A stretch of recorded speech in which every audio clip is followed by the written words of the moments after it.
Hot అంశాలపై debate news బెంచ్కి స్వాగతం. జమిలి ఎన్నికలు మరొకసారి తెర మీదకు వచ్చినాయి.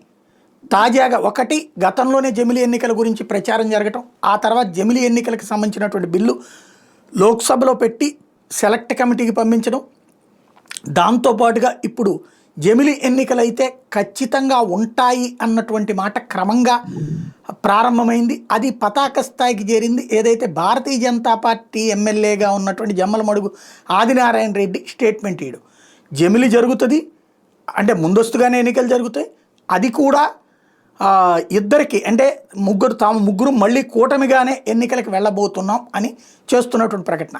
ఆ మధ్యన ఈ జమిలి ఎన్నికలకు సంబంధించి చంద్రబాబు చెప్పడం అయితే జమిలి ఎన్నికలు అన్నటువంటిది ఏం జరగదు, 2029లోనే యథావిధిగా ఎన్నికలు జరుగుతాయి. ఆ తర్వాత 2029 నాటికి ఒక సిస్టంలోకి తీసుకొచ్చి 2034 నాటికి జమిలి ఎన్నికలు జరుగుతాయి అన్నటువంటి లెక్కలు కూడా ఢిల్లీ నుంచి వినబడ్డాయి. మళ్ళీ అకస్మాత్తుగా ఈ స్టేట్మెంట్ వెనకాల ఉన్న వ్యూహం ఏంటి? నెంబర్ 1. రెండవది, తాజాగా ఏదైతే జగన్మోహన్ రెడ్డి తన పార్టీ కార్యకర్తలకు ఇస్తున్నటువంటి భరోసా, ఏది 2.0లో నేను బాగా చూసుకుంటాను అని చెప్తున్నటువంటి మాట ఎంతవరకు సాధ్యం? మరొకటి వచ్చేటప్పటికి వక్ఫ్ బిల్లు ఆచరణ ఆమోదంలోకి రావటం, ఈ పరిణామాలకు సంబంధించి మాట్లాడేందుకు ప్రస్తుతం మనతో పాటు ఉన్నారు సీనియర్ జర్నలిస్ట్ లక్ష్మణ్ గారు. నమస్తే అండి. నమస్తే. ముందుగా జమిలి ఎన్నికలు అనేటటువంటిది ఆదినారాయణ రెడ్డి మళ్ళీ రైట్ చేసినటువంటి టాపిక్. ఇది పాజిబుల్ ఉందా? ముందస్తు ఎన్నికలు జరుగుతాయా? అంటే పాజిబిలిటీ ఉంది. జనాభా సేకరణ చేయాలి ముందు, తర్వాత అసెంబ్లీ పార్లమెంట్ల యొక్క సంఖ్య ఆ జనాభా ప్రాతిపదిక మీద చేయాల్సి వస్తుంది, అంటే పెంచాల్సి వస్తుంది. కొన్ని చోట్ల తగ్గే అవకాశం కూడా ఉంటుంది. అది అయిపోయిన తర్వాతనే కదా జమిలి ఎన్నికలు పోయే అవకాశం ఉంటుంది. ఒకవేళ జనాభా సేకరణ విషయంలో ఇప్పటికీ ఇంకా నిర్ణయం తీసుకోలేదు కేంద్రం, అది తీసుకోవాలి. అది అనేక కారణాల వల్ల వాయిదా వేసుకుంటూ వస్తున్నారు. అంటే మనకు పాండమిక్ సిచ్యువేషన్ రావడము, అప్పుడు చేయలేకపోవడము. నాకున్న సమాచారం ఏమిటంటే ఖచ్చితంగా ముందస్తు ఎన్నికలకే వెళ్తారు, అంటే జమిలి ఎన్నికలకే వెళ్తారు. వెళ్ళడానికి అడ్డంకులు కొన్ని ఏమున్నాయి అంటే, ఇది ఈ 2 ప్రక్రియలు పూర్తి కావాలి. జనాభా సేకరణ పూర్తి కావాలి, పునర్విభజన జరగాలి నియోజకవర్గాలు. అయితే ప్రతిపక్ష పార్టీలన్నీ ఏకతాటిగా ఏం చెప్తున్నాయి? పునర్విభజన చెయ్యవద్దు, దానివల్ల అన్యాయం జరుగుతుంది, ఉత్తరాదికి మేలు జరుగుతుంది, దక్షిణాదికి అన్యాయం జరుగుతుంది, జనాభా తక్కువ ఉన్నారు, ఇంకా సీట్లు తగ్గుతాయి, నియోజకవర్గాలు తగ్గుతాయి అని చెప్పి మాట్లాడుతున్నారు. దీన్ని అడ్వాంటేజ్గా తీసుకుంటుంది బీజేపీ కేంద్ర. మేమేమో చేయాలనుకున్నాం, వాళ్ళేమో వద్దంటున్నారు అందరూ. కాబట్టి వాటిని పక్కన పెట్టేస్తాం. ప్రస్తుతానికి జనాభా సేకరణ కూడా పక్కన పెట్టే అవకాశాలు 2 పక్కన పెట్టేసి 27లో జమిలి ఎన్నికలకు పోయారనుకోండి, ఏముంది? ఇప్పుడు రాజ్యాంగంలో సవరణలు చేసుకోవడమే. అన్ని అమలు చేయాలంటే పరిస్థితులు బట్టి అమలు చేస్తారు, చేయలేకపోతే చేయలేమని చెప్పుకుంటారు. ఇప్పుడు మరి 10 సంవత్సరాలకు ఒకసారి జనాభా సేకరణ జరగాలనేది రాజ్యాంగంలో ఉన్నా కూడా చాలాసార్లు జరగలేదు సమయానికి. అందువల్ల ఇక్కడ ప్రజలు కూడా ఏమి దాని మీద పెద్ద సీరియస్గా జనాభా సేకరణ జరగాలి, నియోజకవర్గాలు తగ్గాలి, అవన్నీ ఎవరేం పట్టించుకోవడం లేదు. కేవలం ప్రజలు ఎలా ఉంటారంటే, ధరలు తగ్గాయా లేదా, మన పరిస్థితి ఏంది, మన ఆర్థిక పరిస్థితి మెరుగుపడిందా, మనకి ఎలాంటి సౌకర్యాలు ప్రభుత్వం ఇస్తుంది చూసుకుంటారు తప్ప ఈ టెక్నికల్ విషయాలన్నీ కూడా పెద్దగా జనంలో రియాక్షన్ అనేది మనకు లేదు, ఉండదు. అందుకని ఇప్పుడు అనేక అంశాల్లో ఏ నిర్ణయాలు తీసుకోవాలా అనే దాని మీద మనము మాట్లాడుకోవాలి. అంటే కేంద్రంలో ఇప్పుడు బీజేపీ ఉంది. సరే, బీజేపీకి సీట్లు తక్కువ ఉండి 3 ప్రాంతీయ పార్టీలు మద్దతు ఇచ్చడం వలన అది అధికారంలో ఉందని అనుకున్నాను. ఆ 3 ప్రాంతీయ పార్టీలు మన తెలుగు రాష్ట్రాలకు సంబంధించి మనం కేవలం తెలుగుదేశం గురించే మాట్లాడుకోవాలి. జనసేన సీట్లు 2 3 ఏమున్నాయి కదా, 2 ఎంపీ. ఆ? 2 ఎంపీలు. ఇద్దరు ఉన్నారు. అందువల్ల అదేం పెద్ద విషయం కాదు. కానీ ఎందుకంటే జనసేన ఎప్పుడు కూడా బీజేపీతోనే ఉంటుంది. ఏదైనా నాటకం ఆడదలుచుకుంటే చంద్రబాబు నాయుడు గారు నాటకం ఆడతారు. అందువల్ల ఇక్కడ ఈ సమస్య అనేది ఏమీ లేదు. ఇప్పుడు ప్రతిపక్షాల మీదనే పెట్టేసి నెపం పెట్టేసి వాయిదా వేసేసి జమిలి ఎన్నికలకు సంబంధించి కసరత్తు కంప్లీట్ అయిపోయింది. ఇప్పుడు కమిటీ వేశారు మాజీ రాష్ట్రపతి ద్వారా, ఆ నివేదిక ఇచ్చారు వాళ్ళు. ఇచ్చిన తర్వాత ఇంకా నీకు అంటే ఎలక్షన్ కమిషన్ కూడా ఒక నివేదిక ఇచ్చి ఉంది. ఇవన్నీ కేవలం ఇంకా పార్లమెంటులో పెట్టడమే దాన్ని. ఇప్పుడు మనం చూసాం వక్ఫ్ సంబంధించినటువంటి సవరణ రాత్రి లోక్సభ ఆమోదించింది, ఇప్పుడు రాజ్యసభ కూడా ఆమోదించింది. అంటే 2 చోట్ల మెజారిటీ. సో రేపు పొద్దున జమిలి ఎన్నికల విషయంలో కూడా బిల్లు ప్రవేశపెట్టినప్పుడు ఇబ్బంది ఏముంటుంది? 2 చోట్ల పాస్ అయిపోతుంది. అంటే రాజ్యాంగ సవరణ చేయాలి కదా జమిలి ఎన్నికలు అయితే. అది చేస్తారు రాజ్యాంగ అప్పుడు 2/3 కావాలి కదా రాజ్యాంగ సవరణ అంటే. ఇలా లేదు కదా 2 సభల్లో. ఆ 2/3 మెజారిటీ కావాలి అంటే తొందరగా ఎన్నికలు వస్తే మనం గెలుస్తామని ఒక జగన్మోహన్ రెడ్డి గారే కాదు, ఇతర ప్రాంతీయ పార్టీలు కూడా ఆశతో ఉన్నాయి. దాన్ని తొందరగా దించేద్దాం బీజేపీని అని వాళ్ళు కూడా అంగీకరించే పరిస్థితి వస్తుంది. ఇప్పుడు జగన్మోహన్ రెడ్డి వ్యతిరేకిస్తాడా? తన ముందరే సమర్థిస్తున్నాడు కదా జమిలి ఎన్నికలు రావాలా అని చెప్పి. అలాగే చాలా ప్రాంతీయ పార్టీలు ఖచ్చితంగా మద్దతు ఇస్తాయి వాటి జమిలి ఎన్నికలకు. ఎందుకు? కేంద్రంలో బీజేపీని దించుదాము, లేదా రాష్ట్రంలో బీజేపీ అధికారం కానీ ఉంటే దాన్ని దించుదాము అని చెప్పి ఆలోచన చేస్తున్నారు కదా. కాంగ్రెస్ పార్టీ కూడా నేను పూర్తిగా వ్యతిరేకిస్తుందని నేనైతే అనుకోవటం లేదు. అందువల్ల బిల్లు పాస్ అయితే వచ్చేస్తాయి 27లో, దాంట్లో సందేహించాల్సిన అవసరం లేదు. ఎవరు గెలుస్తారన్నది ఇప్పుడు ఏం చెప్పలేదు. ఎందుకంటే బీజేపీలో వాళ్ళ వ్యూహం వాళ్ళకు ఉంది, ఏం చేయాలనే దాని మీద. ప్రధానమంత్రి అభ్యర్థి ఎవరు, ఈయననే కంటిన్యూ చేయాలన్నా లేదా ఇంకొక ఆయన్ని తీసుకురావాలన్నా, జనానికి ఏం చెప్పాలి అనేది ఉంది. సరే, వాళ్ళు బీజేపీ వాళ్ళు మళ్ళీ ఎన్నికలు జరిగితే ప్రధానమంత్రి మోడీ గారే ఉంటారని చెప్తున్నప్పటికీ కూడా వాళ్ళ వ్యూహం వాళ్ళకు ఉంటుంది. వాళ్ళ గెలుపు కావాలంటే మోడీ గారు ఉంటే గెలుస్తామంటే పెట్టే అవకాశం ఉంటుంది. లేదు చేంజ్ చేసినా గెలుస్తాం అనుకుంటే చేంజ్ చేయొచ్చు, చెప్పలేము. సోషల్ మీడియాలో చూస్తున్నా కదా, మోడీ గారు మొన్న నాగపూర్ వెళ్ళొచ్చిన తర్వాత విపరీతమైన ప్రచారం వస్తున్నాయి. అయిపోయాయి, సెప్టెంబర్ అక్టోబర్లోనే ప్రధానమంత్రి మార్చేస్తున్నారు, డిసైడ్ అయిపోయింది. అది ఎవరో అక్కడ లోపల ఆంతరంగంగా జరిగే విషయాలు ఏదో తెలిసినట్టు అందరూ. అమిత్ షా అందుకే నిన్న చెప్పేశారు కదా, యోగి ఆదిత్యనాథే 2027లో బీజేపీ ముఖ్యమంత్రి అభ్యర్థి అని. ప్రధానమంత్రి అభ్యర్థి యోగిని ముఖ్యమంత్రి అభ్యర్థి అని చెప్పాడు కాబట్టి ఆయనకి ప్రధానమంత్రి అభ్యర్థి కాదని పక్కన పెట్టేసినట్టే కదా, క్లారిటీ ఇచ్చినట్టే కదా. అది నడుస్తున్నప్పుడు ఇక్కడ జమిలి ఎన్నికలు నాకైతే ఉన్న సమాచారం మేరకు వచ్చే అవకాశాలు ఎక్కువ ఉన్నాయి. అంటే ఎందుకు ఇంకా జమిలి ఎన్నికలు? ఇప్పుడు వాస్తవంగా అయితే నియోజకవర్గాల పునర్విభజన జరిగి మహిళా రిజర్వేషన్ అమలు అయితే అప్పుడు జమిలి ఎన్నికలు పెడితే ఒక అర్థం ఉంది. నియోజకవర్గాల పునర్విభజన చేయకుండా, మహిళా రిజర్వేషన్ చేయకుండా జమిలి ఎన్నికలు పెట్టాల్సిన, ముందస్తు ఎన్నికలు పెట్టాల్సిన అవసరం ఏముంది అసలు దేశంలో? అంటే ఇప్పుడు మహిళా రిజర్వేషన్ అమలు చేస్తారు రేపు. ఎట్లా అంటే దాంట్లో మహిళా రిజర్వేషన్ బిల్లులోనే ఉంది కదా, నియోజకవర్గాల పునర్విభజన తర్వాత అని. పునర్విభజన చేయకుండా మహిళా రిజర్వేషన్ ఎట్లా అమలు చేస్తారు? Correct point. అవును, ఆ బిల్లులో ఉన్నది. పునర్విభజన తర్వాత అమలు అంటే చేయకుండా పక్కన పెట్టాల్సి వస్తుంది ఈసారి. అప్పుడు మహిళా రిజర్వేషన్ జీవితంలో రానట్టే కదా.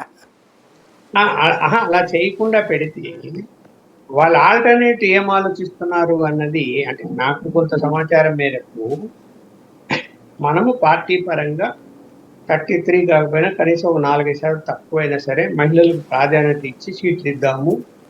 అలాగే దేశవ్యాప్తంగా పార్టీ రాష్ట్రాల అధ్యక్షుల నియామకంలో కూడా ఇప్పుడు ఇంకా పెండింగ్ ఉన్నాయి. ఓన్లీ బీజేపీ నియమించలేదు చాలా రాష్ట్రాలు. మనం 2 తెలుగు రాష్ట్రాలు కూడా పెట్టలేదు. కనీసము ఆ యొక్క 30% అయినా అమలు చేయాలి, అధ్యక్షులను ముందు పెట్టాలి, రేపు పొద్దున మనం జవాబు చెప్పుకోగలుగుతాము అని అలాగే ఆయా రాష్ట్రాల్లో క్యాబినెట్లలో కూడా ఎక్కువ శాతం తీసుకునే అవకాశాలు కూడా ఉన్నాయి. కేంద్రం కూడా క్యాబినెట్లో రీషఫుల్ చేసే అవకాశాలు కూడా ఉన్నాయి. అందువలన ఇక్కడ దాన్ని జనానికి నచ్చ చెప్పడానికి పార్టీ పరంగా మేము ఇస్తాము. ఓకే, అది ఆలస్యం అవుతున్నది, ప్రతిపక్షాలే వద్దంటున్నాయి, మరి ఏం చేయాలో మేము పార్టీ పరంగా ఇస్తాము ఇదిగో అని చెప్పి ముందుకు వెళ్ళారనుకోండి, అప్పుడేంటి జనం అంగీకరిస్తారు. దానికి రైట్. ఇకపోతే వక్ఫ్ బిల్లు మీదన లోక్సభలో చర్చ జరిగినప్పుడు విచిత్రమైనటువంటి పరిణామం ఏంటంటే మోడీ దాని మీద ఎలాంటి మాట స్టేట్మెంటు లేదు. అమిత్ షా మాత్రమే ఆన్సర్ ఇచ్చాడు. స్టార్టింగ్ కిరణ్ రిజిజు మైనార్టీ శాఖ మంత్రిగా బిల్లు పెట్టాడంటే ఓకే, అమిత్ షా ఆన్సర్ ఇచ్చాడు, బాగానే ఉంది. కానీ అధికారికంగా మోడీ నుంచి ఒక్క ప్రకటన లేదు. ఈవెన్ రాజ్యసభలో ఒక పక్కన చర్చ జరుగుతున్న సందర్భంలో ఆయన థాయిలాండ్ టూర్కి వెళ్ళారు, అక్కడ దెబ్బతిన్నటువంటి భూకంప బాధితులను పరామర్శించడానికి. అంటే అక్కడ లేనటువంటి పరిస్థితి. ఇటు పక్కన చూస్తే కాంగ్రెస్ పార్టీలో ప్రధాన అభ్యర్థిగా ఉండేటటువంటి రాహుల్ గాంధీ కానీ లేదా మరొక ప్రధాన అభ్యర్థి అయినటువంటి ప్రియాంక గాంధీ వాద్రా కానీ వీళ్ళు స్పందన లేదు. ఎలా చూడాలి దీన్ని? అంటే ఇప్పుడు కాంగ్రెస్ పార్టీ కేవలం ఏదో బీజేపీ మీద బురద చల్లడానికి మాటలు మాట్లాడడం తప్ప అసలు వాస్తవ పరిస్థితులు ఏంది అనే దాని మీద వెళ్ళటం లేదు. ఏదో బురద చల్లటం అదే ఇంపార్టెంట్ అంతే. ఇప్పుడు మీరు అన్నట్టు అసలు వాళ్ళు కూర్చొని ఏదైనా మాట్లాడి ఉండాలి కదా. రాహుల్ గాంధీ ప్రతిపక్ష నాయకుడిగా, ఆయన ప్రతిపక్ష నాయకుడు హోదా కూడా ఉంది, మాట్లాడాలి. లేడు, వెళ్ళిపోయాడు. మాట్లాడాలి కదా, మరి ఏంటో తన అభ్యంతరాలు ఏంటో. వాళ్ళకి భయం ఏం పుట్టుకుందిరా అంటే ఇవాళ హిందూ సమాజం మేల్కొంది అది వాళ్ళకి అర్థమైంది. ఇప్పుడు ఇంతకాలం తర్వాత ఇప్పటికీ చాలా యూనిటీ కనిపిస్తున్నది దేశవ్యాప్తంగా. ఈ బిల్లు విషయంలో మనం అంటున్నట్టు ఉంటే బెటర్ ఏమో నా స్థాయిలో అని అనుకున్నాడేమో. అయితే నేనైతే ఊహించి చెప్తున్నాను, అనుకున్నాడే అవుతుంది. ఎవరో ఒకరినో ఇద్దరు వదిలేసి మీరు మాట్లాడండి, అలాగ అందరికీ తెలుసు అక్కడ బిల్లు పాస్ అవుతుంది, మనం మెజారిటీ లేదు అని. సరే మాట్లాడాలి కాబట్టి మాట్లాడాడు. ఇక్కడ వక్ఫ్ బిల్లును సరే మనం తర్వాత ఎప్పుడైనా చర్చించుకోవచ్చు, కానీ వక్ఫ్ బిల్లు వలన ముస్లిమ్స్కు అన్యాయం ఎక్కడ జరిగే అవకాశాలే లేవు, ఏ కోశాలు కూడా లేనప్పుడు మీరు దాన్ని సమర్థించడం వలన హిందూ సమాజంలో ఇంకా ఐక్యత పెరిగే కదా. అరే ఎందుకు అంటే ఇలా ముస్లిం ఓట్లే కావాలి కానీ మన ఓట్లు అవసరం లేదా అనేటువంటిది ఆలోచన వస్తుంది కదా ప్రజలకి. వాళ్ళ రాజ్యసభలో కూడా ఆమోదం పొందిన తర్వాత దీని మీద ఖచ్చితంగా దేశ ప్రజలందరూ కూడా చర్చించుకుంటారు. ఏంటి తప్పేంది, రైట్ ఏంది, ఏం తప్పు చేశారు. ఇప్పుడు ప్రధానమంత్రి గారు సమాధానం చెప్పడానికి ఇక్కడ ఇందులో ఏమీ లేదు. Subject very clear, open. దానికి పార్లమెంటరీ కమిటీ కూడా వేశారు, వాళ్ళు కూడా అభిప్రాయం చెప్పారు. చాలా కాలం నుంచి ప్రజాభిప్రాయం కూడా సేకరించారు. ముస్లిమ్స్ ఎందుకు నిన్న అనేక రాష్ట్రాలలో ఈ బిల్లును మేము సమర్థిస్తున్నామని చెప్పి ర్యాలీలు చేశారు, మోడీ గారిని పొగిడారు. అంటే అది మన ఆర్గనైజ్డా, బీజేపీ ఆర్గనైజ్ చేసిందా? బీజేపీని వ్యతిరేకించే ముస్లింలు బీజేపీ ఆర్గనైజ్ చేస్తే వచ్చి అట్లా మాట్లాడతారా? ఎక్కడ ఆర్గనైజ్ చేయగలుగుతారు? వాలంటీర్గానే వచ్చినట్టు కనిపిస్తుంది. నేను టీవీలో చూశాను వాటిని బట్టి. ఇక్కడ ఎందుకు వ్యతిరేకిస్తారు అనే దాన్ని చూడండి. ఇక్కడ చట్టంలో కాంగ్రెస్ పార్టీ చేసిన దాంట్లో ఉన్నట్టుండి ఆ విలేజ్కి వచ్చేసి అక్కడ భూములు లేదంటే ఇప్పుడు ఉత్తరప్రదేశ్లో ఒక విలేజ్ అంతా ఇదంతా ఒక భూమి అని చెప్పి ముల్లా వచ్చి ప్రకటించిపోయాడట. ఆ విలేజ్లో ఒక్క ముస్లిం కూడా లేడు. ఎట్లా ప్రకటించుకుంటాడు? అంటే వాళ్ళు ఎక్కడ స్థలం కావాలంటే అక్కడ వచ్చి ఈ భూమి వక్ఫ్ అని చెప్పి ప్రకటించేసి తీసేసుకోవచ్చు అని చెప్పి చట్టంలో పెడతారు ఎవరన్నా. మరి ఇది అన్యాయంగా అనిపించదా ఎవరికైనా? అలాగే కోర్టులకు పోకూడదు, రెవెన్యూ డిపార్ట్మెంట్ విచారణ చేయకూడదు అని ఉంది. మరి అదే హిందూ దేవాలయాలకు సంబంధించిన భూముల విషయంలో కోర్టులకు పోవచ్చు, రెవెన్యూ డిపార్ట్మెంట్ విచారణ చేస్తుంది, అన్నీ ఉన్నాయి. ఆ హిందూ సమాజం కూడా ఇవాళ హిందూ దేవాలయాలకు సంబంధించి కూడా ఈ ఊరంతా మాదే అని ఈ దేవాలయానికి సంబంధించింది ప్రకటించుకోవచ్చా? ఇది రాజకీయ కోణంలో వీళ్ళు బీజేపీని ఇరుకుని పెట్టాలని ఎన్ని ప్రయత్నాలు చేసినా వాళ్ళు ఫెయిల్ అయిపోతున్నారు, కానీ వాళ్ళేమి ఇరుకుని పెట్టలేకున్నారు. ఇక్కడ వక్ఫ్ బోర్డు చూడండి, వక్ఫ్ బోర్డుకు సంబంధించి అమెండ్మెంట్లు ఇవి. మనం ఎప్పుడు మళ్ళీ అధికారంలోకి వస్తే ఒకవేళ బీజేపీ కాకుండా ఇతర పార్టీల కూటమి రేపు అధికారానికి వస్తుంది అనుకున్నాం, మీరు ఎన్ని తీసేస్తారండి? మళ్ళీ అమెండ్మెంట్ చేస్తారా? ఊరికి మాట్లాడుతున్నారు అంతే, ఏదో బురద చల్లాలని ఇష్టం ఇచ్చే. అక్కడ చూశాను కదా రాత్రి, నేను లేట్ అవర్స్ లో కూడా చూశాను డిస్కషన్ లో. ఒక బోర్డు సంబంధించిన చట్టాల విషయంలో తక్కువ మాట్లాడారు, అనవసర విషయాలని ఎక్కువ మాట్లాడారు, సంబంధం లేని విషయాలన్నీ. ఎందుకు జనం వింటున్నారు కాబట్టి మనం విమర్శించాలి బీజేపీని. సంబంధం లేని విషయాలన్నీ ఎక్కడెక్కడో తీసుకొచ్చి బీజేపీని విమర్శ చేస్తున్నారు. జనానికి అర్థం కాదు. ఇవాళ ఏమైనా మొరట కాదు, ఇవాళ అందరూ ఎడ్యుకేటెడ్ పీపుల్, అందరికీ అర్థమవుతుంది మీరు ఏం మాట్లాడుతున్నారు, ఏం చెప్తున్నారు అని. ఎవరు కూడా ఇవాళ ముస్లిమ్స్ కూడా ఏమి వ్యతిరేకించటం లేదు. ఆర్గనైజ్డ్ ముస్లిమ్స్ ఎవరైనా అంటే వెనకల ఏదైనా రాజకీయ పార్టీ ఉంది, మీరు ఏదైనా చేయండి అంటే చేస్తారేమో తప్ప వాలంటరీగా వచ్చి చేసే పరిస్థితి, జనం వాళ్ళకే వాళ్ళు బయటకు వచ్చి చేసే పరిస్థితి ఏముంది అక్కడ? నాకు అర్థం కాలేదు చట్టంలో. కాదండి, ఒక బోర్డు స్థలం విషయంలో ఇది ఒక బోర్డు అంటారు, లేదు నాదే అని నేను అంటాను. మన ఇద్దరి మధ్య తగాదా తీర్చాల్సింది ఎవరు? రెవెన్యూ డిపార్ట్మెంట్ రావాలా, కొల్చాలా, విచారణ చేయాలా, జడ్జిమెంట్ ఇవ్వాలి. అక్కడ కూడా ముందు ఆర్డీఓ విచారణ, జడ్జిమెంటు, దాని మీద మళ్ళీ అప్పీల్ జాయింట్ కలెక్టర్, జడ్జిమెంటు, దాని మీద మళ్ళీ హైకోర్టు పోతుంది. ఏంటి తప్పు ఇందులో? ఇప్పుడు మన భూములకు మనం పోవడం లేదా? ఇది దేవాలయ భూములకు సంబంధించి అలా పోవడం లేదా? వాళ్ళు పోవడానికి ఇబ్బంది ఏముంది అక్కడ? ఏదైనా వివాదాలు వస్తే ఆ చట్టంలో మార్పులు చేస్తే ఏంటి, దాని జోలికే పోకూడదు అంటే మీరు డిక్లేర్ చేసేసి ఇది ఒక భూమి అంటే దాని జోలికి ఎవరు పోకూడదు అంటే ఇది ప్రజాస్వామ్య వ్యవస్థ, ఇది ప్రజాస్వామ్య దేశం, ఇది డిక్టేటర్ దేశం కాదు. పొమ్మనండి ఇతర ముస్లిం కంట్రీస్ లో ఆ విధంగా చట్టాలు ఉన్నాయి, చెప్పమనండి చూద్దాం. ఏం లేవు కదా, తన్ని ఈడుస్తారు అట్లా మాట్లాడితే. ఇక్కడ మాట్లాడినట్టు అక్కడ మాట్లాడితే. ఇక్కడ అనవసర వివాదం లేపారు, బిల్లు పాస్ అయిపోయాయి. ఈరోజు కూడా రాజ్యసభలో పాస్ అయిపోతుంది. ఇంకా ఇక్కడ ఇందులో ఏమి నీకు అక్కడ అన్యాయం జరిగి ఉంటే ఒకవేళ దాన్ని మీరు ప్రచారం చేయండి, చూద్దాం ఎంతమందికి అర్థమవుతుంది. అంటే ఎందుకు మోడీ ఎందుకు స్పందించలేదని ఇక్కడ భూములకు రక్షణ కలుగుతుంది, ఎవడు ఆక్రమించకుండా. ఒక భూములు ఏవైతే ఉన్నాయో చట్టపరంగా డిక్లేర్ చేస్తారు కాబట్టి మీ భూములు ఆక్రమించకుండా మీకు ఇంకా చట్ట పరిధిలోకి వస్తుంది. ఒకవేళ ఎవడైనా ఆక్రమించి ఉంటే నువ్వు ఇప్పుడు వాడి మీద కేసు పెట్టి రాబట్టుకోవచ్చు, ఆ భూములు తిరిగి తీసుకోవచ్చు అని చెప్తున్నారు కదా. అంతకంటే ఏం కావాలి. ఇప్పుడు కట్టారు హైదరాబాద్లో ఒక భూములు ఆక్రమించేసి ల్యాంకో వాళ్ళు ఏం చేయగలిగినారు? ఏం చేయలేదు, ఇప్పటి వరకు ఏమీ చేయలేదు. ఎందుకు? చట్టాలు లేవు. అంటే నేను అనేది నరేంద్ర మోడీ ఎందుకు స్పందించలేదు? రైట్, మీరు అన్నది రాహుల్ గాంధీ వీళ్ళకి భయం ఉండొచ్చును, లేదా ఎందుకు వచ్చిన గొడవలు అనుకుని ఉండొచ్చును. నరేంద్ర మోడీ ఎందుకు స్పందించారు? ప్రతి విషయాన్ని మోడీ గారిని కార్నర్ చేస్తూ ఉన్నప్పుడు అక్కడ ఆయన కూర్చోవడం వలన అనవసర విషయాలు మాట్లాడి కార్నర్ చేస్తారు. సబ్జెక్ట్లకి రాదు. చూడు ఎంత పీస్ఫుల్గా జరిగింది రాత్రి. మోడీ గారు కూర్చోండి జరిగేదా? రెచ్చిపోయి రాహుల్ గాంధీ కూడా రెచ్చిపోయి ఏమో మాట్లాడేస్తారు. దానికి అవకాశం ఎందుకు ఇవ్వాలా? అరే బిల్లు పాస్ కావడం ఇంపార్టెంట్, ప్రధానమంత్రి హాజరు కావాలనేది ఇంపార్టెంట్ కాదు. అక్కడ కావాలని రూల్ కూడా ఏం లేదు, దానికి ఆయన మాట్లాడాలని రూల్ కూడా ఏం లేదు. పార్టీకి సంబంధించింది మాట్లాడే వాళ్ళు మాట్లాడతారు, అందరికి అవకాశం ఇచ్చారు, మాట్లాడారు. ప్రధానమంత్రి గారు లేకపోవడం అనేది పెద్ద ఇష్యూ కాదు. ఉండింటే ఇంకా ఎక్కువ గొడవలు అయ్యేది నేను అనుకుంటున్నాను. రైట్.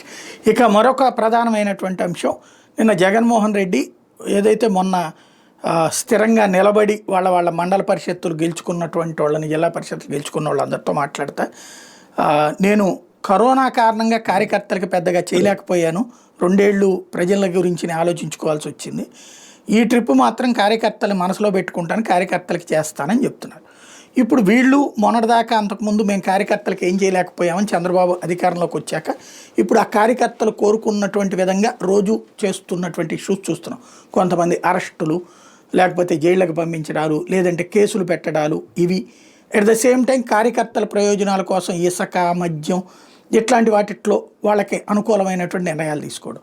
అంటే రేపు జగన్ వస్తే అంతకంటే ఎక్కువ తీసుకుంటాడా, లేకపోతే ఈ ధోరణే కరెక్ట్ అనుకుంటాడా? ఇప్పుడు ఇక్కడ ఇరు పార్టీలు కూడా అంటే గ్రూపులు అన్నాం, 2 గ్రూపులు కూడా వ్యక్తిగత దాడులకు, వ్యక్తిగతంగా విమర్శలకు తావివ్వకుండా పరిపాలన విషయంలో దృష్టి పెట్టి ఉండాలి. జగన్మోహన్ రెడ్డి గారు తప్పు చేశారు, ఇప్పుడు వీళ్ళు కూడా తప్పు చేస్తున్నారు. అవి అవసరమా? అరే మీరు పరిపాలన దృష్టి పెట్టండి అయ్యా. నష్టపోయింది ఆంధ్రప్రదేశ్ రాష్ట్రం విడిపోయిన తర్వాత. అభివృద్ధి అనేది కుంటుపడింది, రెవెన్యూ లోటు ఉంది, భయంకరమైనటువంటి అప్పులు చేస్తున్నారు. ఎట్లా కూడా సాగుతుంది ఈ రాష్ట్రము అని దాని మీద దృష్టి పెట్టి చేయగలిగి ఏదైనా మాట్లాడి తెల్లవారి నుంచి వీళ్ళని వాడు తిట్టడము, వాళ్ళని వీళ్ళు తిట్టడము, పర్సనల్ వ్యక్తిగత విషయాలు మాట్లాడడము, కేసులు పెట్టడం, తిట్టాడని కేసులు పెట్టడము, దాని మీద నోటీసులు ఇవ్వటము. ఓకే, ఇక్కడ అవినీతి జరిగి ఉంటే, అక్రమాలు జరిగి ఉంటే మీరు దాని మీద విచారణ చేయండి, కేసులు పెట్టండి, అరెస్టులు చేయండి, జనం ఒప్పుకుంటారు. అలా కాకుండా అసలు ఏంటో నానాక తిట్టాడు అని తిట్టాడు, ఒక కేసు సరిపోదా? 14 చోట్ల కేసులు పెట్టాడు తిట్టాడు. ఏం చెప్పాలి దానికి? ఇక్కడ ఏమైనా అర్థం పడదా? అదే కార్యకర్తలను నువ్వు సంతృష్టి పరిచేది. తెలుగుదేశం పార్టీ కార్యకర్తలు వేధించారు, వైఎస్ఆర్సీపీ వాళ్ళు కేసులు పెట్టారు, ఇబ్బందులు పెట్టారు. వాళ్ళు ఇప్పుడు మేము ఇబ్బందులు పడ్డాము, మీరు ఏం చేస్తున్నారని అడుగుతున్నారంటే ఇవే చేయాల్సిన పనులు. మస్తు దొరుకుతారు మంత్రులు, ఎమ్మెల్యేలు, లోకల్ లీడర్లు ఎన్ని తప్పులు చేశారో, ఎన్ని అక్రమాలు చేశారో, ఎంత సంపాదించుకున్నారో అందరికీ తెలుసు, ఓపెన్ సీక్రెట్. వాటి జోలికి పోవడం లేదు అంటే మేము అదే పని చేసి సంపాదించుకుంటాం, మా జోలికి రాకుండా ఉండాలని కదా అర్థం. ఇవాళ అందరూ బిజినెస్లు మొదలు పెట్టారు ఎమ్మెల్యేలు, నాకు చాలా సమాచారం ఉంది. ఏ తక్కువేం కాదు. జగన్మోహన్ రెడ్డి గారి పీరియడ్లో బిజినెస్ చేశారని చెప్పిన వాళ్ళు ఇవాళ వీళ్ళు చేయడం లేదా? ఎక్కడ చేయకుండా ఉన్నారు? ఒక చెప్పండి, ఒక్క ఎమ్మెల్యే ఎవరైనా సరే నేను ఏ తప్పు చేయలేదు, ఎక్కడ నేను లంచాలు తీసుకోవడం లేదు, ఎవరికి మామూలు పంపమని చెప్పలేదు అని రాష్ట్రంలో ఒక్క ఎమ్మెల్యే పేరు చెప్పమనండి. ఆ ఎమ్మెల్యే దగ్గరికి వెళ్ళి కాలకు దండం పెట్టేస్తాను. చెప్పమని ఒక్క పేరు చెప్పమన్నాడు, ఎవరు చూద్దాం. ఇట్టి మాటలకే ప్రయోజనం ఏముంది? ఓకే, వాళ్ళు తప్పు చేశారు కాబట్టి వాళ్ళ పనిష్మెంట్ అయింది, 11 సీట్ల పరిమితం, ఇంట్లో కూర్చోన్నారు. మీరెందుకు చేస్తారు అలాంటి పనులన్నీ? చేయకండి. రాష్ట్ర అభివృద్ధి మీద దృష్టి పెట్టండి, కూర్చోండి. ఏమయ్యా ఒక నిర్మాణాలు జరుగుతలేదండి. ఎంత ప్రతి కాంట్రాక్ట్ పనుల్లో కూడా పర్సెంటేజ్లు మాట్లాడుకుంటున్నారా లేదా? అది అవినీతి కదా? దాని ఉంటారు, దాని అవినీతికి రాదు. అది పర్సెంటేజ్ తీసుకుంటే ఎవరిని వర్క్ చేపిస్తున్నారు ఫ్రీగా? అందరి దగ్గర పర్సెంటేజ్. ఇప్పుడు రాజధాని సెంటిమెంట్ 40,000 కోట్లతో పనులు అన్నారు, పర్సెంటేజ్ మాట్లాడుకోలేదా? ఎక్కడ కూర్చొని మాట్లాడుకున్నారు? సబ్ కాంట్రాక్టర్లు అయితే వాళ్ళకి చెప్పలేదా? మెయిన్ కాంట్రాక్టర్లు మేము ఇంత పర్సెంటేజ్ ఇవ్వాలి, మీరు 10% తక్కువ చేయాలి అంటే టోటల్ 5% ప్లస్ 10%, 15% మీరు తక్కువ చేయాలి అంటే 100 కోట్ల పని మీరు 85 కోట్లకే చేయాలి అని చెప్తున్నారా లేదా? మరి సెంటిమెంట్ అని చెప్పినటువంటి రాజధానిలో కూడా మీరు పర్సెంటేజ్ తీసుకోవాలని ఎందుకు అనుకుంటున్నారు? తప్పని భావించాలి కదా. అంటే వాళ్ళు ఎవరో మేము తీసుకుంటున్నామని చెప్పరు కదా. నాశనకం జరగకుండా చేయండి, పనులు జరగకుండా చూడండి. ఇప్పుడు కాంట్రాక్టర్కు పర్సెంటేజ్ ఇచ్చుకుంటుంటే రేపు అధికారులు కూడా వాడి వాళ్ళ పర్సెంటేజ్, అప్పుడు ఆడెళ్ళి అక్కడ ఏం పని చేస్తాడు? అక్కడ నాశనకం పనులు చేస్తాడు. చేయకుండా కూర్చోడు అక్కడ. మీరు అవినీతి పాల్పడకుండా, పర్సెంటేజ్ తీసుకోకుండా వాళ్ళ పనులు చేస్తుంటే కూర్చొని మీ ఏదైతే రూల్స్ ప్రకారం చేయాల్సో అది చేస్తున్నాడు లేదా గమనించి చేయండి. అప్పుడు జనం అర్చిస్తారు, ఒప్పుకుంటారు. ఇదేంటి? నాకు ఒక సబ్ కాంట్రాక్టరే చెప్పాడు, అన్నా ఇలా ఉంది పరిస్థితి, నమస్కారం పెట్టి వచ్చేసాడు. ఇప్పుడు వాళ్ళకి 15% తక్కువ అంటే మళ్ళీ రేపు ఆఫీసర్లు ఎంటబడతారు, లేదంటే లోకల్గా ఎవడైనా రాజకీయ నాయకులు కూడా ఎంటబడతారు, మళ్ళీ లోకల్ లీడర్లు కూడా. ఏం చేయగలుగుతాం మేము? మరి మీరు చెప్పండి, నేను చెప్తాను. వాళ్ళు ఎవరు చెప్తారు? వాళ్ళు ఎవరు కూడా ఇప్పుడు వాస్తవంగా జగన్ టైంలో కాంట్రాక్టర్ అనేవాడు ఎవడు ధైర్యమే చేయలేదు. అదే ఇవాళ అయితే కనుక కాంట్రాక్టర్లు అందరూ ఎగబడి వచ్చి పనిచేస్తున్నారని చెప్తున్నారు కదా. చెప్తున్నారంటే ఇవాళ కేంద్రం నిధులు ఇస్తుంది కాబట్టి నిధులు ఉన్నాయి అని ఒక ధైర్యం వచ్చింది. అంతకుముందు నిధులు లేవు, బిల్లులు సక్రమంగా ఇచ్చేవాళ్ళు కాదు, వాళ్ళకి ఇష్టం వచ్చిన వాళ్ళకి బిల్లులు ఇచ్చుకునే వాళ్ళు. మనం లైన్లో వెనకబడి ఉన్నాము, 70-80 నంబర్లో ఉంటాము, ఎప్పుడు మనకు డబ్బులు వస్తాయి అని చెప్పి భయపడిపోయారు, చేయడానికి ముందుకు రాలేదు చాలా మంది. ఒప్పుకుంటారు. పెద్ద పెద్ద వర్కులు ఏవైతే ఉన్నాయో నిధులు కేటాయించి ఉన్నారో వాటికి మాత్రమే ముందుకు వచ్చారు తప్ప అన్ని వర్కులు చేయడానికి ముందుకు రాదు. ఇప్పటికి కూడా చాలా మంది చిన్న కాంట్రాక్టర్లకి నిధులు ఇవ్వక మున్సిపాలిటీల్లో, గ్రామ పంచాయతీల్లో గత ప్రభుత్వంలో జరిగినటువంటి ఇవ్వక వాళ్ళకు ధర్నా చేసే పరిస్థితి, గొడవలు చేసే పరిస్థితి, ఫర్దర్ పనులు చేయమని ఆపేసిన పరిస్థితి వస్తే ప్రభుత్వం కొంత రిలీజ్ చేస్తూ వాళ్ళని సాటిస్ఫై చేస్తూ ఉన్నది. వాళ్ళ పాత బిల్లులను ఇస్తున్నది ప్రభుత్వం కొంతవరకు. ఇప్పుడు ఇప్పుడు ఆ సమస్య లేదు. ఇప్పుడు కేంద్రం నుంచి నిధులు వస్తున్నాయి అనేది నమ్ముతున్నారు. గతంలో అలాంటి పరిస్థితి లేదు కదా. రైట్. జగన్ నిజంగా కార్యకర్తలకు న్యాయం చేయగలరా? న్యాయం అంటే జనాలకు అన్యాయం చేయడమా? ఏం చేయగలుగుతాడండి? 5 సంవత్సరాల పాటు నువ్వు ఎంతమంది కార్యకర్తలు కలుసుకున్నావు? పులివెందుల్లో వెళ్తే కూడా డేరాలు కట్టుకొని నువ్వు కార్యకర్తలు కలవకుండా, వాళ్ళు ఇచ్చే రిప్రజెంటేషన్ తీసుకోకుండా, వాళ్ళ సమస్యలు వినకుండా, కేవలం నీకు ఎవరో కోటరీ ఏర్పడి వాళ్ళు చెప్పిన మాటలే విని వాళ్ళు చెప్పినట్టే నువ్వు చేసుకుంటూ వచ్చావు తప్ప పబ్లిక్ నుంచి నువ్వు సమాచారం సేకరించి క్రాస్ చెక్ చేసుకొని జనం ఏమనుకుంటున్నారు అని చెప్పి తెలుసుకొని ముందుకెళ్ళింటే ఓడిపోయే పరిస్థితి ఉండేది కాదు. బాయిలో కప్పలాగా ఉన్నావు 5 సంవత్సరాలు. ఎవరికి అపాయింట్మెంట్ లేదు. నాకే అపాయింట్మెంట్ ఇవ్వలేదు 5 సంవత్సరాలు. నేను ఆయన సీఎంగా చూడనే లేదు. ఏం చెప్పాలి చెప్పండి? అదే రాజశేఖర గారితో ఎన్నిసార్లు మాట్లాడింటారు, చంద్రబాబు నాయుడు గారితో ఎన్నిసార్లు మాట్లాడింటారు, ఈవెన్ కిరణ్ కుమార్ రెడ్డితో కూడా ఎన్నిసార్లు మాట్లాడింటారు. అపాయింట్మెంటే లేదు. ఇప్పుడు చంద్రబాబు గారు నువ్వు ఇప్పుడు సమాజంలో ఏం జరుగుతుందో చెప్పే వాళ్ళతో నా సంగతి వదిలే. చాలా మంది ఉంటారు సమాజంలో నీకు ఫీడ్బ్యాక్ ఇచ్చేవాళ్ళు. నువ్వు వాళ్ళతో ఫీడ్బ్యాక్ తీసుకున్నావా? క్రాస్ చెక్ చేసుకున్నావా? ఒక ప్రోగ్రామ్ పెడుతున్నా అంటే దీని రియాక్షన్ ఎలా ఉంటుందని అభిప్రాయ సేకరణ చేసావా? ఏమీ లేదు. తను ఇది చేయండి, అది చేయండి, ఆడ తీసుకురండి, ఇటు తీసుకోండి. ఇప్పుడు మీరు ఆదేశాలు ఇచ్చిండకపోవచ్చు. పోలీసులు ఎందుకు అలా వ్యవహరించారు? అంత రాజభక్తి దేనికి? కొడతారా, తిడతారా, లోపలేసి బట్టలు పడిస్తారా? ఆ కాలం పోయింది ఒకప్పుడు కాలం. ఇప్పుడు అలా ఇప్పుడు సమాజంలో మార్పు వచ్చింది, టెక్నాలజీ వచ్చింది, సమాజంలో చైతన్యం వచ్చింది. నువ్వు పోలీసులు తీసుకెళ్ళి కొట్టారంటే అంగీకరించే పరిస్థితి లేదు ఇవాళ. నువ్వు అంత దారుణంగా కొంతమందిని ట్వీట్ చేసినప్పుడు పోలీసులు నువ్వు ఎందుకు ఆపలేకపోయినావు? అలా చేయకూడదని చట్ట ప్రకారం వ్యవహరించండి చెప్పలేకపోయావు అంటే నీకు సమాచారం ఉందేనా లేదనే. ఇప్పుడు వీళ్ళందరూ ఏం చెప్తున్నారు? మీకు సమాచారం ఉంది, మీ ఆదేశంతో ఇది చేశారట. నేనేం చెప్తున్నట్టే అన్ని ఆదేశాలు ఆయన ఇచ్చి ఉండడు. ఖచ్చితంగా పోలీసులు ఓవర్ యాక్షన్ చేసిండు. ఏదో మేము భక్తి పరులము, మీకు చెప్పింది మేము చేస్తున్నామని వాడు కూడా సంపాదించుకునే ప్రయత్నం చేసిండు. సంపాదించుకుంది చాలా. అది నేను అనుకుంటా. అన్ని విషయాల్లో జోక్యం చేసుకొని ఉప్ప లక్ష్మణ్ పట్టుకురండి, ఆయన నెగిటివ్ మాట్లాడుతున్నాడు, కేసు పెట్టండి, లోపలేస్తానండి ఏం చెప్తారా? పేరుగా చెప్తారా? ఎందుకు చెప్తాడు అట్లా?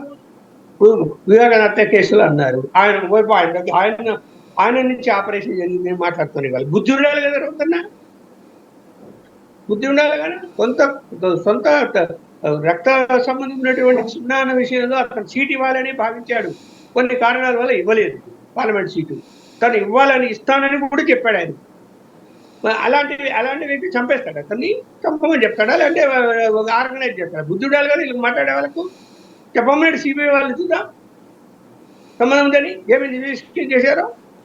ఇక్కడ అనవసరంగా రాజకీయంగా మాట్లాడుకోవడం మానేయాలి.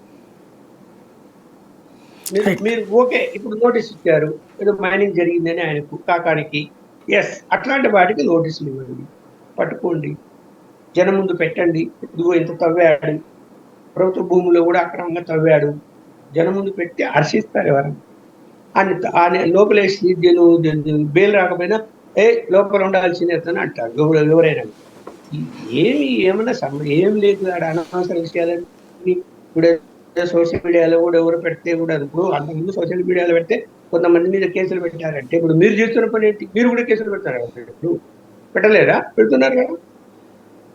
ఇప్పుడు పిలిచి మీరు ఏమయ్యా ఇది తప్పు చేస్తున్నావు అని వార్నింగ్ ఇచ్చడం, దానికి సంబంధించి చట్టాన్ని వివరించి చెప్పడం. కూడా చాలా మంది ఏమైపోయిందంటే చదువు రాని వాళ్ళు కూడా యూట్యూబ్ ఛానల్, టీ బంక్ నడుపుకునే వాడు కూడా యూట్యూబ్ ఛానల్ ఓపెన్ చేసి అందరినీ బెదిరిస్తే డబ్బులు వస్తాయని పెడుతున్నారు.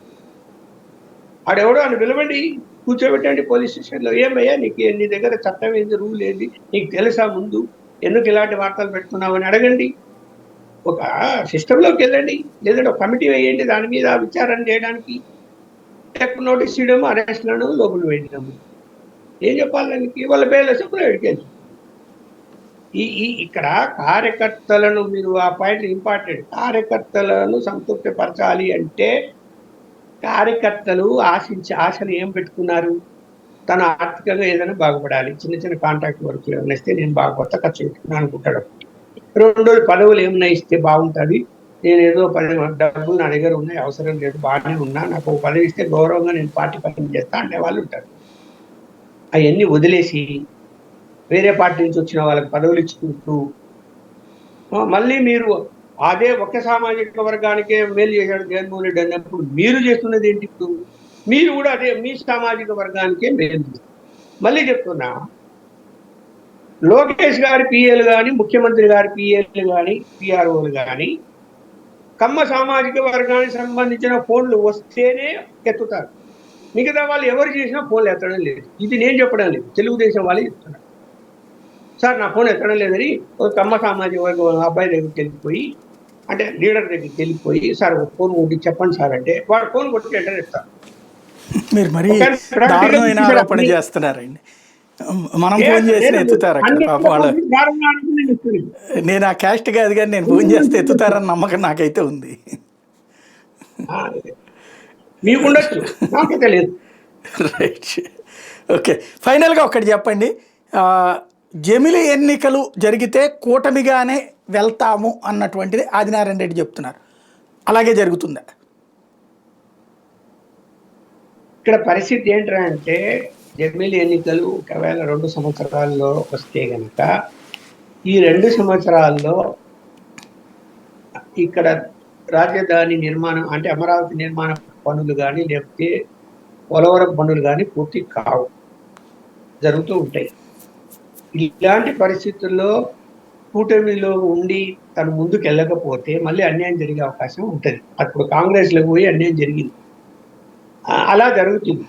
అలాగే రెండోది, అనేక విషయాల్లో బీజేపీ వాళ్ళ పట్టుదలతో ఉంది. అలాగే అంత సులభంగా చంద్రబాబు నాయుడు గారిని కేంద్ర నాయకత్వం నమ్మి ఫ్రీడమ్ కూడా ఇవ్వలేదు. ఆయన ఎక్కడ చెక్ పెట్టాలని అక్కడ పెట్టి ఉన్నారు, ఇంకా పెడతారు. అందువల్ల తను కాదని బయటికి పోయి ఎవరితో కలుస్తాడు? కలిసే పరిస్థితి లేదు. ఇండిపెండెంట్గా పోతే పోవాలి, పొమ్మంటారు. ఒకవేళ పోతే తర్వాత నష్టం జరుగుతుంది కదా తనకు. అన్ని మొత్తం ఆపేస్తాడు. నువ్వు అట్లాంటి ఏం పిచ్చి పనులు చేసినా కూడా, ఇప్పుడు లాస్ట్ టైం అన్నీ ఆపేశారు కదా, మొత్తం అన్నీ ఆపేస్తారు. ఏదో కారణాలు పెడతారు. కారణాలు దొరకవేముంది? నువ్వు మేము 10 కోట్లు ఇస్తే కనుక నువ్వు 8 కోట్లు ఖర్చు పెట్టి 2 కోట్లు వేరే దానికి వాడుకున్నావు కాబట్టి నెక్స్ట్ రిలీజ్ చేయ ఆపేస్తాడు. లేదు, జరుగుతున్న వర్కుల్లో ఏదో ఆరోపణ వస్తుంది, ఆరోపణకు వెళ్తుంది కంప్లైంట్, ఆ కంప్లైంట్ ఉంది ఆపేస్తారు.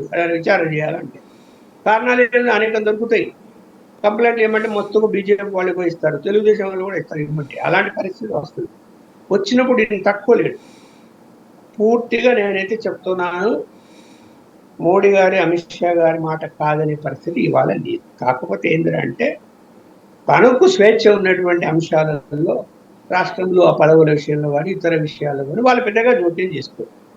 వాళ్ళకి ఏదైనా ఇంట్రెస్ట్ ఉంటే ఇదిగో ఈ పని చెయ్యి అని చెప్తారు తప్ప మిగతా వాటిల్లో వాళ్ళు జోక్యం చేసుకోవడం, అది ఒక అడ్వాంటేజ్గా తీసుకొని అన్నింటిలో వాళ్ళు జోక్యం చేసుకోరు. కాబట్టి ఇక్కడున్న రాష్ట్ర నాయకత్వం కూడా, బీజేపీ రాష్ట్ర నాయకత్వం కూడా అక్కడ చంద్రబాబు నాయుడు దగ్గరికి వెళ్ళి ఈ పోస్ట్ మా వాడికి కావాలా, ఎలిజిబిలిటీ ఉంది, చాలా సిన్సియర్ కార్యకర్త, పని చేశాడు, నా పార్టీ నమ్ముకున్నాడు, 40-50 ఏళ్ళుగా సేవ చేస్తున్నాడు, ఈయనకి ఏ పదవి లేదు, ఇవ్వాలని పోయి అక్కడ కాగితం ఇచ్చి తీరాలని అడిగే వాళ్ళు కూడా లేదు, ఓడిపోవడం లేదు.